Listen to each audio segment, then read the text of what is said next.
contra la corrupción y sabemos, por ejemplo, estimado Vicente, que la pandemia significó un asunto muy delicado, no solo para México, sino para todo el planeta. Hubo un decrecimiento general, la segunda crisis más importante que ha tenido quizá la historia de la humanidad en tiempos modernos después de la crisis del 29. Entonces algunos dicen, ya ven, no logró el crecimiento económico esperado, el régimen neoliberal fue mejor. Pues no, el factor pandemia nos pegó a todos por igual, pero sí hemos observado lo que plantea el presidente desde un inicio de su administración, un cambio de régimen. ¿En qué sentido?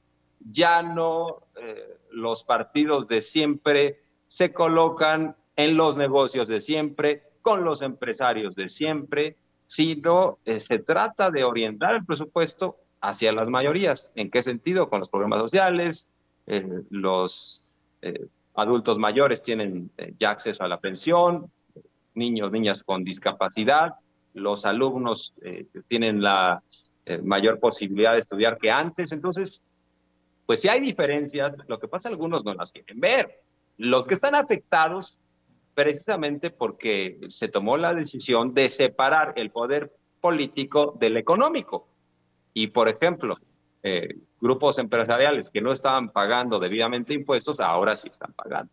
Pero estos grupos de poder constantemente están incidiendo en las redes sociales, en los medios tradicionales para decir, no, esto no nos conviene, hay que regresar a lo de antes. Ahí tenemos a Cuadri, por ejemplo, que es uno de los personeros de estos grupos de interés, el diputado federal del PAN, que indica en su ridiculez que quiere regresar a la Policía Federal.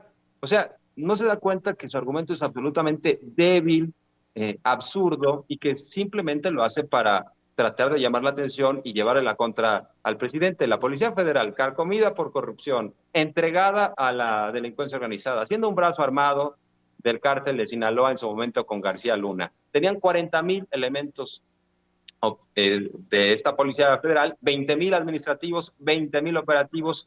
Cuando se hacía algún operativo en cierto estado, tenían que quedarse en un hotel los elementos de la Policía Federal. Hoy la Guardia Nacional es una institución tiene que ver con las reglas que se establecen, pero también con una infraestructura.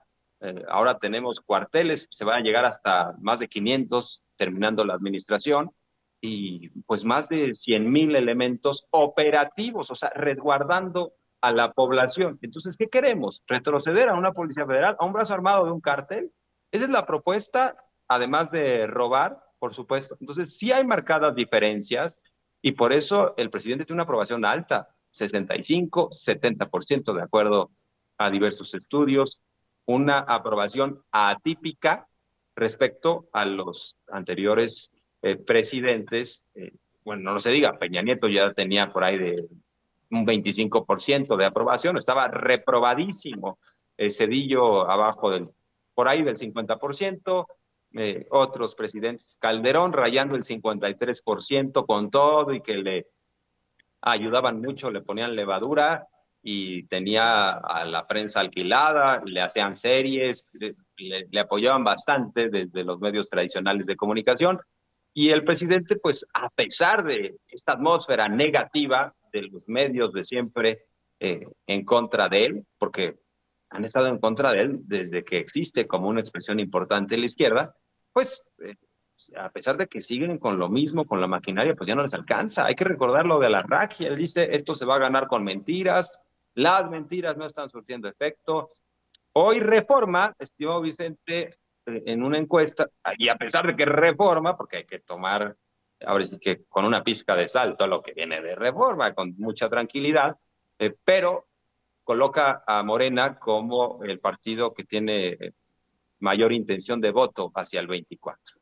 Entonces, esta aprobación de López Obrador se la traslada incluso al partido, y yo diría, está gozando de cabal salud, bateando arriba de 300, no le han quitado ni una pluma a su gallo, por eso hasta se fue a festejar antes de este informe, estimado Vicente, con eh, unos grandes peloteros de béisbol, mexicanos leyendas. En ese parque de béisbol había puras leyendas, incluyendo al presidente, pero imagínense Vinicio Castilla, Teodoro Higuera, Fernando Valenzuela, todos, incluyendo a López Obrador, bateando arriba de 300, gozando de cabal salud.